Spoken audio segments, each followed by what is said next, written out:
to Bill Flynn in the morning.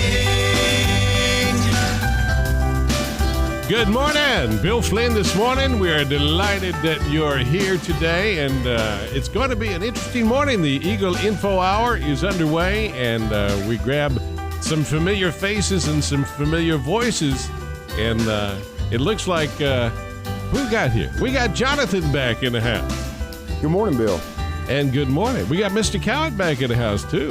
Yes, good to see you, Bill. With Growing Green, and I guess you and Michael kind of got together in the hallway, I hear, or are going to in a little bit, so good to see you both. Good to see you. And let's see, last time, Jonathan, you were not in the house. So no. We missed you. Tommy did a great job filling in, and Thank you. but I'm glad to be back, and want to just set this thing off right today. We're going to avoid the word grass the rest of the morning. How are you going to do that? As a member of Growing Green, and this entire hour is the Love Your Lawn Hour, this is a challenge. It is a challenge. And, Vote is the word. But here's the challenge. The small businesses right now in America and on Main Street are struggling for survival, and today is the day that will decide whether a lot of them survive or not. And It really, you believe it comes down to that, and as a businessman, small businessman. I know it does. As I'm making the same decision today to renew our health insurance, our group health insurance is going to cost me $12,000 more next year for less of a policy, and that's not including what the employees will have to share that increase. Ouch. And unfortunately, we can't pass it on. The customers are at their wits' end. We're at our wits' end. We have run out of room to take any more taxes, fees, government increases, 1% here, 2% there. We are nickel and dime to death. And actually, it's to the point we're not even nickel and dimed. It's tens and twenties and hundreds and thousands to death for business. I'm afraid for so many. Well, and that's it. And what a lot of people don't realize is they'll do a percent here, a little bit there, and you don't pay attention to it, but it all adds up. And we were talking about our health insurance is a great example. We have a son that we adopted from Inner Mongolia 7 years ago, and we knew when we got him he had a cleft lip and palate, and he would require multiple surgeries. So every year my family generally maxes out their health insurance out of pocket, and we used to be able to deduct it starting at the 8% mark and deduct her out of pocket, which helped a little bit. And now it's been moved up to 10%, and only over that 10% is deductible. So when you couple that loss of tax deduction with the increase in the health insurance, it all adds up. And that's what I mean by they're getting you a nickel at a time. You don't realize that until you put it all together. And but it's not just the health insurance, it's the fuel, it's the taxes. I've spent the last 2 months studying our financial statements for the last 10 years, trying to figure out why our profit margin has dropped in the last 6 years. And it's all the increase in expenses of doing business. And I think that's a very powerful and telltale thing. You mentioned something that this is costing at a corporate level. And the word corporate sometimes sounds like, oh, this is a big headquartered in New York or Miami. This is headquarters, small business, right here in this area. And in your case, it's just in Colfax, North Carolina, where your headquarters are. And tell me a little bit. You mentioned the other side of it. There's your costs are going up, and then the employees' costs are going up too. And Mr. Cowett, you can talk about that a little bit too, I think. I'll just say John is a no-bones, great turf commander, boss for everybody, and he's straight up with us, and we're going to have to share the cost. We will be sharing the cost. We shared the cost this year. And this is at a time too when a lot of corporations are having to literally cut staff in order to make these kinds of obligations to have a chance at balancing the budget. They are, and fortunately, they can go out and sell some bonds or raise some capital and hide it on paper. We can't hide it. we either have the money to pay payroll or we don't. And if we don't, then the bank's going to come after and call the notes. And that's the reality of the situation. It's so clear cut when you're in business that what you just said, you either got it or you don't. And corporations are famous for borrowing money, but it's based on the idea that you are capable of functioning and being able to pay that back. When you look at the way the government is run, there's no correlation between outgo and income. And that's one of the reasons I guess we're here where we are, $17 trillion and counting of debt. You're exactly right. And it's not an income thing.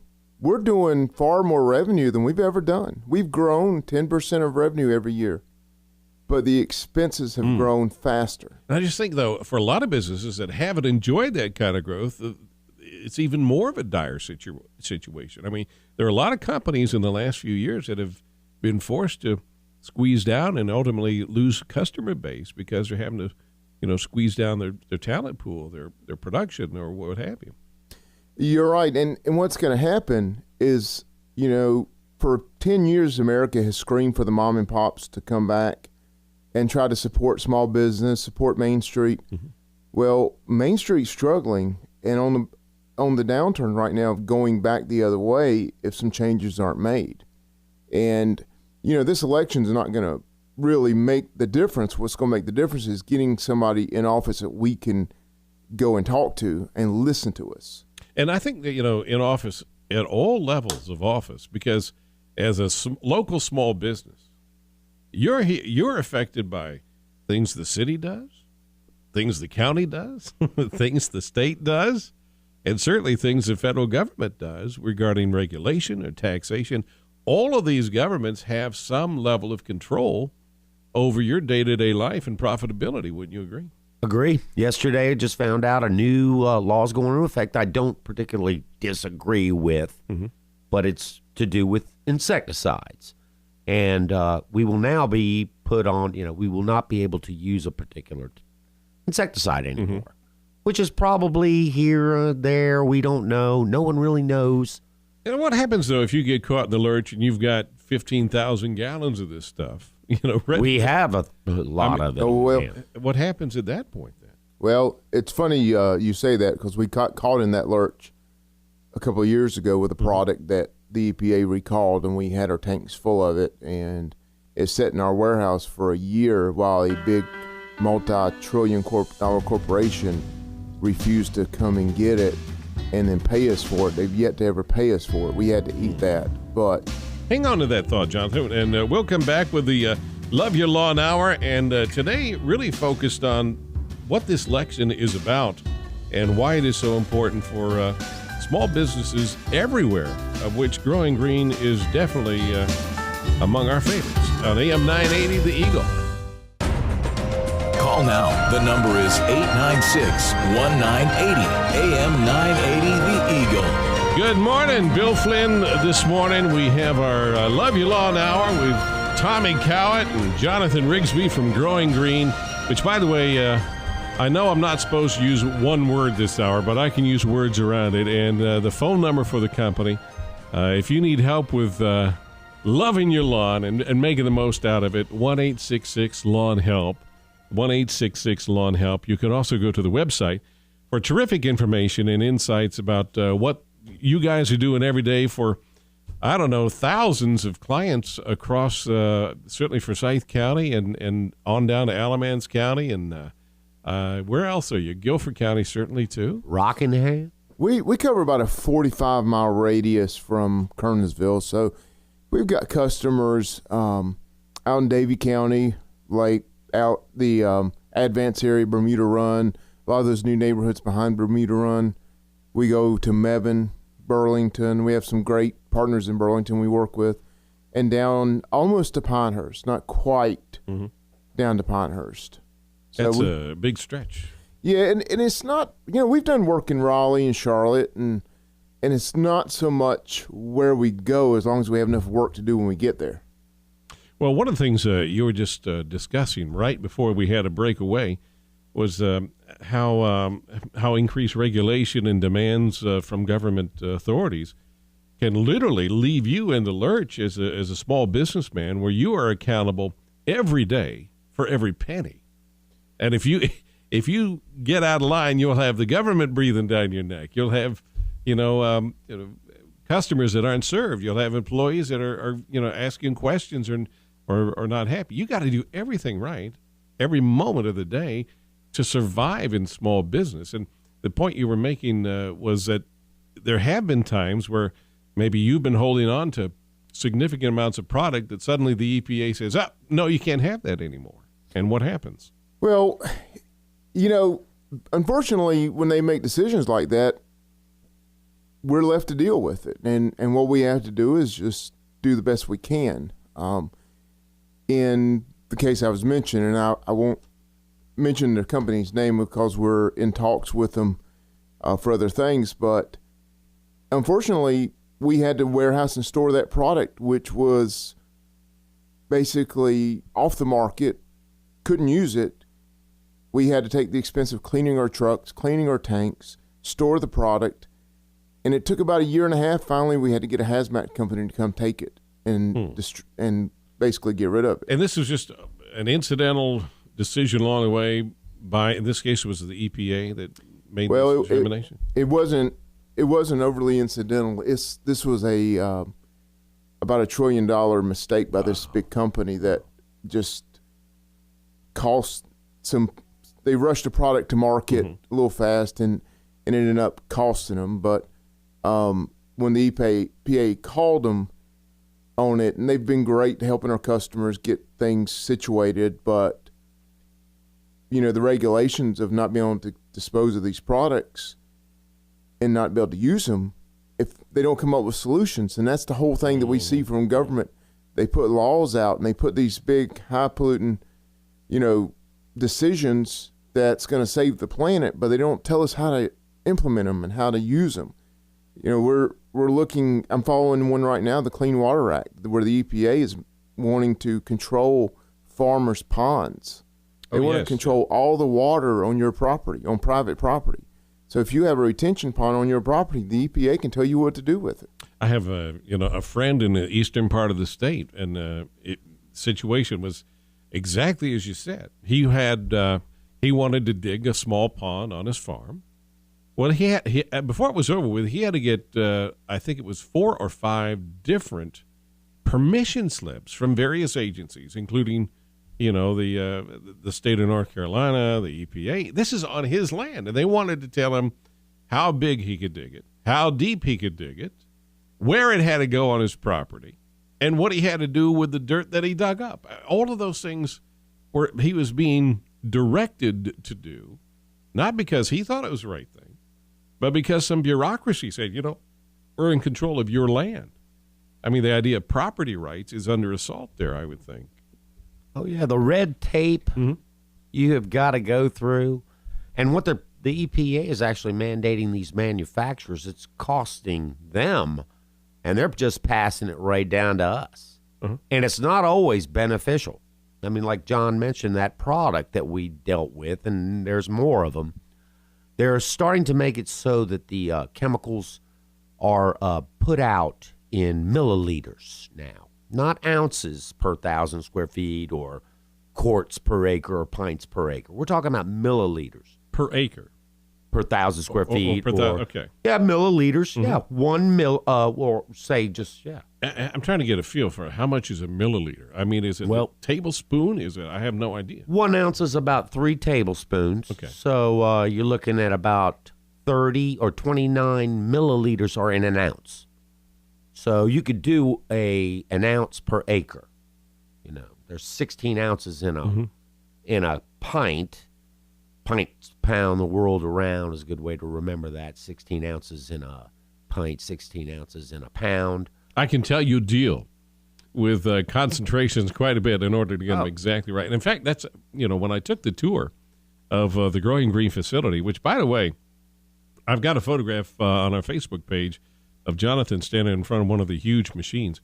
that you use on an industrial basis. It has GPS coordinates, for the driver to see. It's amazing technology. But one thing that I did notice was the absolute precision that's required, not because the government says so, not even because the manufacturer says so, but because Growing Green says, here is how we are going to do this. And those are very, very precise mixes that you're bringing out for customers, whether it's a lawn application of some kind or a pre-emergent, what have you. And these are very important for you. Well, they are, and don't misunderstand me. I'm not totally against government regulation. I think there needs to be oversight. But what happens is right now we're seeing oversight without common sense. And without end, it would seem as well. We're going to continue this morning with our special edition of the Love Your Lawn Hour with Growing Green. We have Tommy Cowett, and we also have the Lawn Commander, the Turf Commander, Jonathan Rigsby. We'll be back in just a bit.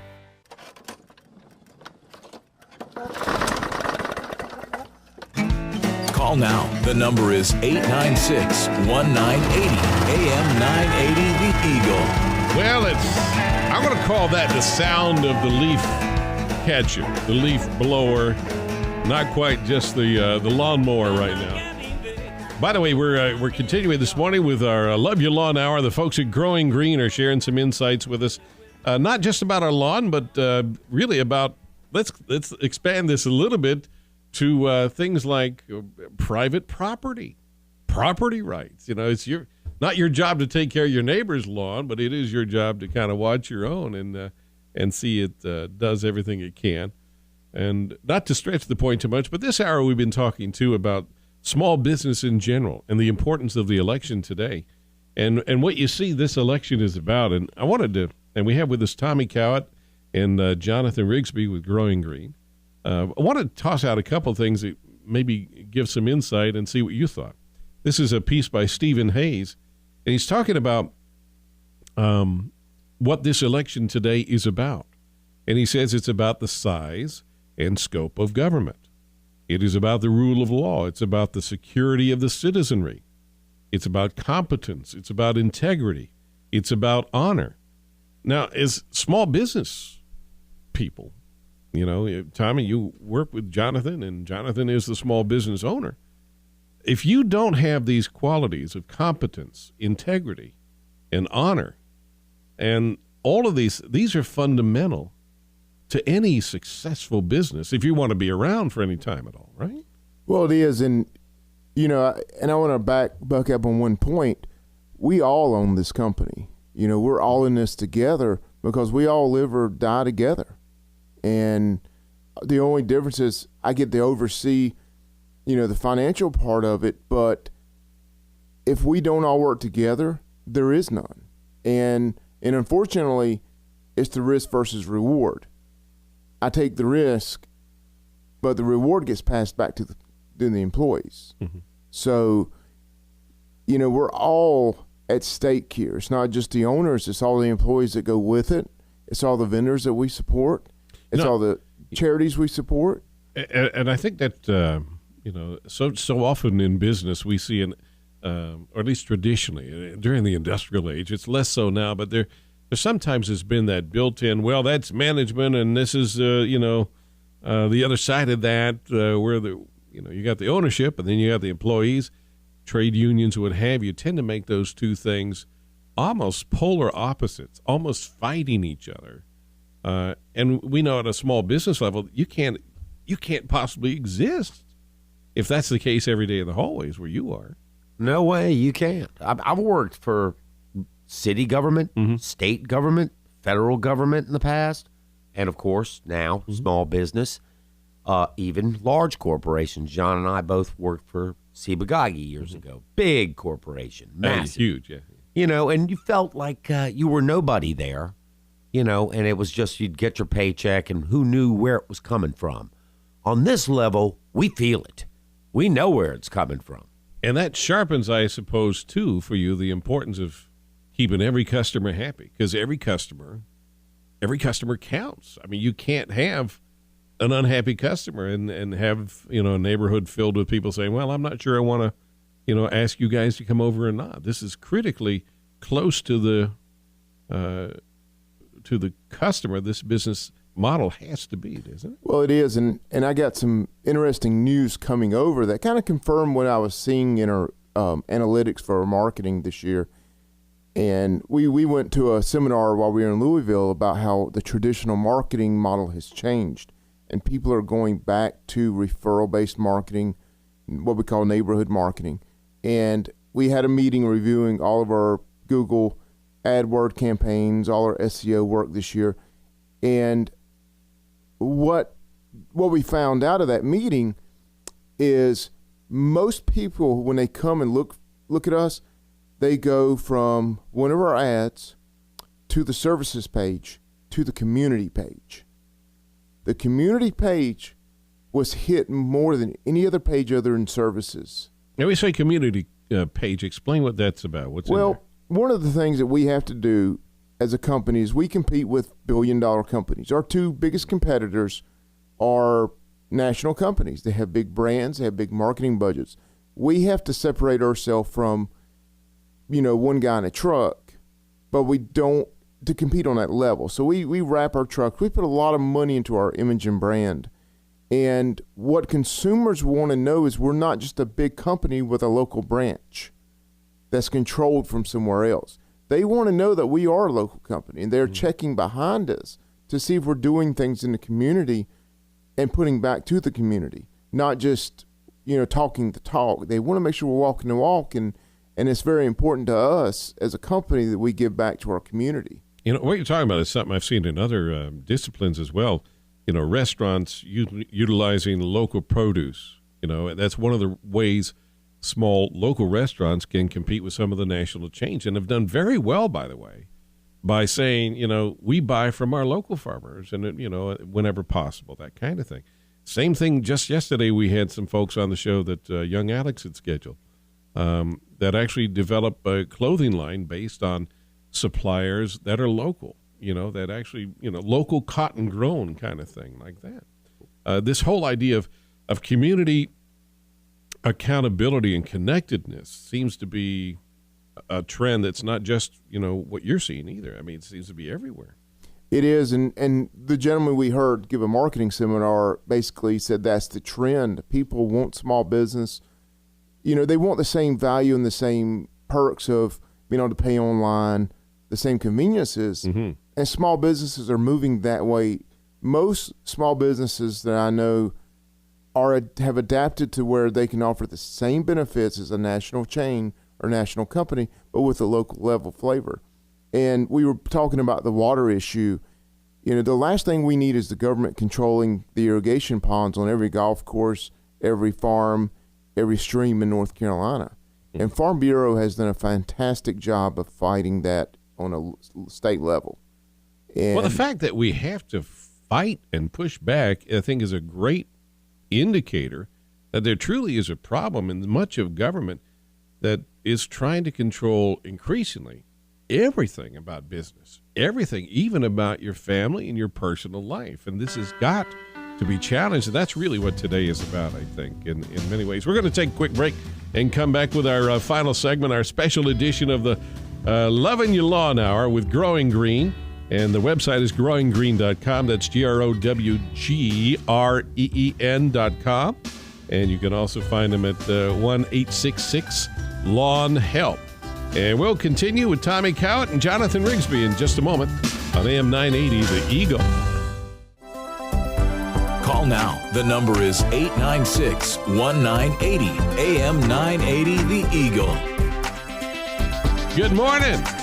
9:46, 14 before 10. Bill Flynn this morning. Today is Election Day, and I know I joined the chorus that you're hearing from everybody at Growing Green, and specifically Tommy Cowett and Jonathan Rigsby, the turf commander, to exercise your rights and your privilege, really, to vote. And by the way, have either of you voted today or yet at early voting? What's the status? Not yet. I have 4 small kids, so the mornings are consumed with getting them up, getting them out, and getting them to school. But I will be going there after we get off the air. That's great. And I know so many employers do everything possible to make sure, if an employee wants to go vote, that there's a way that can happen today. And Appreciate that that side of things. We were discussing right before the break the power of the government and really what this election is about. The government today can, with one decision, ultimately wipe out any number of businesses. For instance, I have folks that are in this, friends that I know that are in the cigar business. And, overnight, they could actually, if unchecked, could suddenly say, this is now an FDA-regulated product. And a lot of these cigar shops would have to shut down, would not be able to get product or be able to sell it. And they know that. I mean, that's one of the business risks that's out there. And I'm curious, for Growing Green, is that a concern for you and what you have to look out for? Well, absolutely. And every year we go to Washington and we volunteer at Arlington National Cemetery to take care of the graveyard there. And then the next day we go visit our legislators and talk to them about our issues. And I'm not going to, tip my hand to who I'm going to vote for, but I will tell you that we have never been able to get in to see Kay Hagan or Elizabeth. We never got in to see Elizabeth Dole. Virginia Fox has always been accommodating and has always made time for us. And Richard Burr has always seen us. And the one year that he missed seeing us, he came to a meeting in Kernersville that we were having to make up for it. Well, and this is over a period of years that you're talking about? How many years? Going back when I was heavily involved in the industries, trade associations, and the lobbying efforts. But I remember Ms. Hagan coming to our meetings and talking about how she wanted to support small business and she wanted our support and she was going to help in regulations and help us. And when she got elected, we never heard from her again. Nobody could really get in to see her. She's definitely become one of the Washington elite. And I think it's important to know this. And these are things that have a real impact. Washington, for a lot of folks, is a long way away. And in some ways, it's another planet.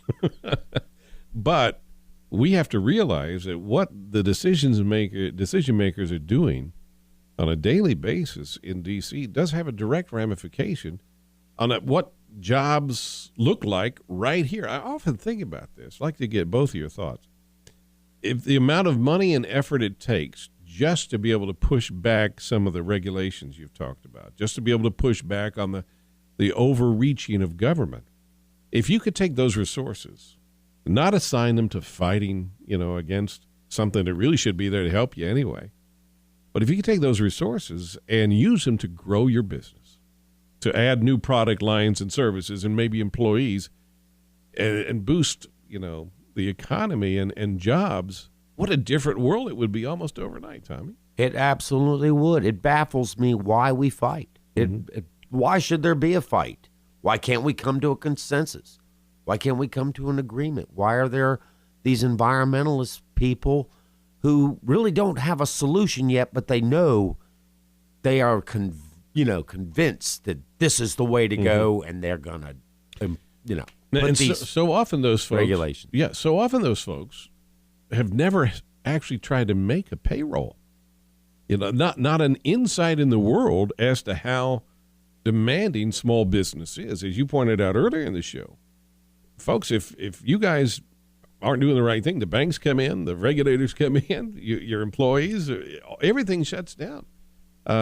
But there's so many people that are involved in levels of bureaucracy in government today that don't have an insight, a clue, or an understanding, or a care about that side of reality. Well, and that's it. And the founding fathers never meant for people to go to Washington and stay. They were supposed to be farmers and businessmen to go up, be the voice of the people, and come home.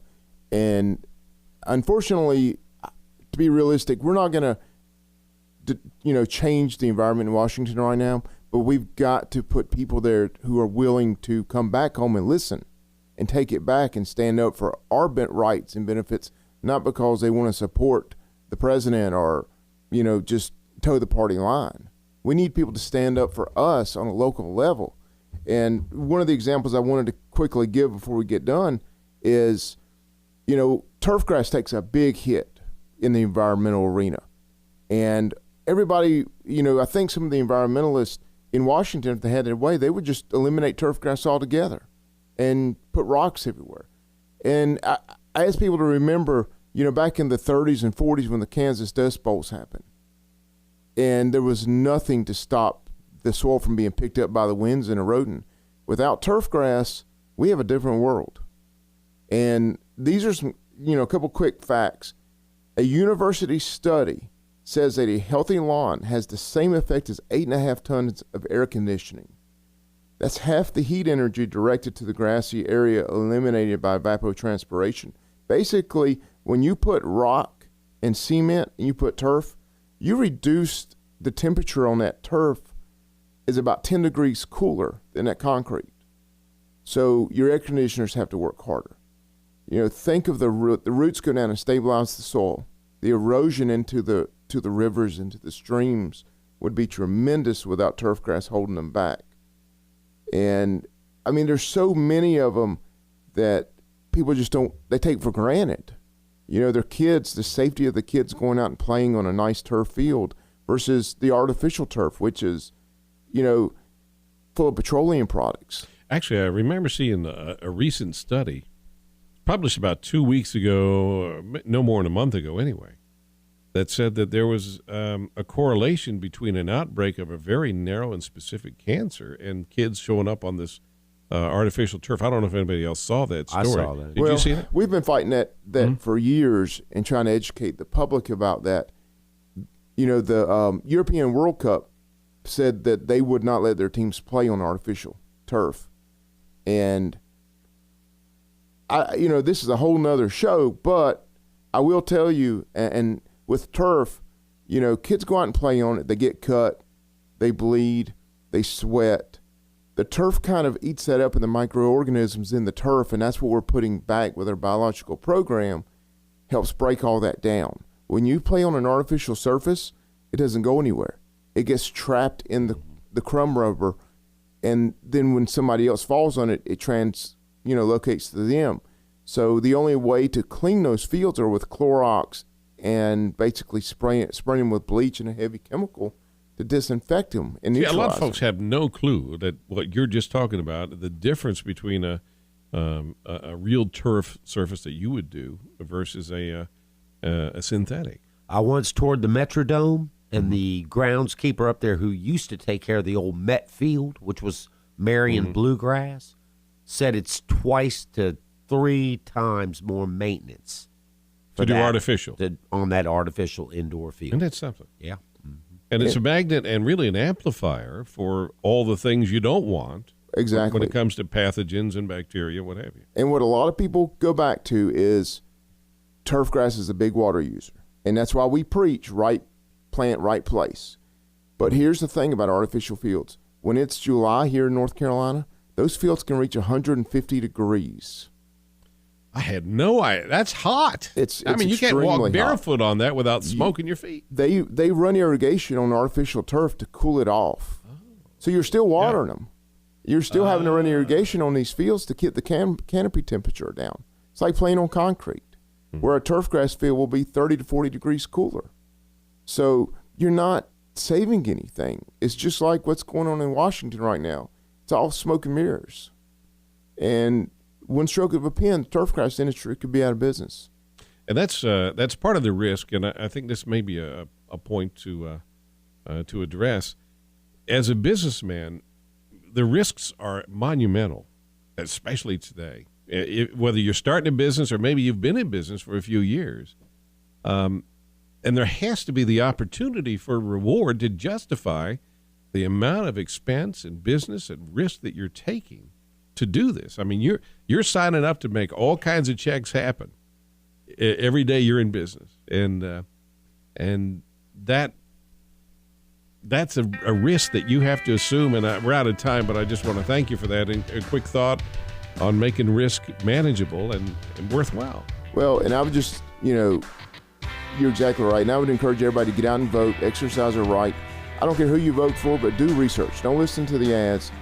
Vote for people who are going to affect your life. Amen. Hey, thank you both.